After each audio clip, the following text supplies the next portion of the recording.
Now there's one final principle I want to highlight before we start moving through history again, and that's something called the Hegelian principle. Named after philosopher George Hegel, it is one of the most important ideas behind Darwinism, and it can be summed up by the idea that life evolves to harmony through conflict. That's harmony through conflict. That in any given situation there is a light and dark, positive and negative, that clash with one another to create a peaceful outcome, which is a mixture of the two. To put it another way, on one side you will have a thesis, and then directly opposed to it you will have an antithesis. As the two come into conflict with one another, the inevitable result is a synthesis of the two. So very simply, thesis v antithesis leads to synthesis.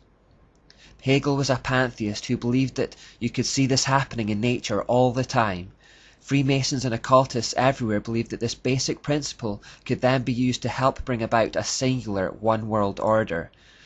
As I mentioned previously, one of the mottos of the Illuminati is "Order out of chaos." Like eugenics, they attempted to artificially advance a process that they believed was already happening naturally.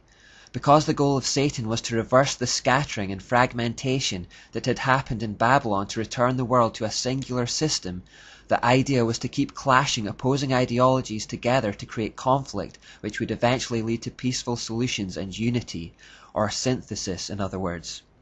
Do this over and over and over, and with the passing of time, all ideas would converge back into a single point. So the idea of the Illuminati was to deliberately set up opposing ideas to one another in the knowledge that the conflict would eventually cause the two to compromise and reach a middle ground. British politics is a great example of the Hegelian principle in action. Originally there was a left-wing Labour Party and a right-wing Conservative Party, and they were very distinct and stood for very different ideas. Through the years of rubbing them up against each other, however, they have both now compromised and gradually moved into the centre ground, to the extent that the British public now has no real choice at the polling office. They are voting for basically the same ideas and the same party dressed in different colours. It's partly through the Hegelian principle that the world is gradually homogenizing and separate cultures are beginning to merge into one another. Sometimes the homogenization occurs naturally as the world gets smaller, and sometimes situations are deliberately manipulated and conflicts created to aid the progress towards a one-world order. Of course, where conflict between two opposing ideas is necessary to create a synthesis, bloodshed and violence has been encouraged by the elite. Remember, the Jesuits talked about stirring up conflict in places where there had been peace to further their cause. It's the same idea. The end justifies the means. From the conflict of World War I, for example, there came the League of Nations, which was a synthesis, an attempt to join countries together in unity for peace. Similarly, after the conflict of World War II, a synthesis was created afterwards in the United Nations, which exists to this day. We'll look at that more later.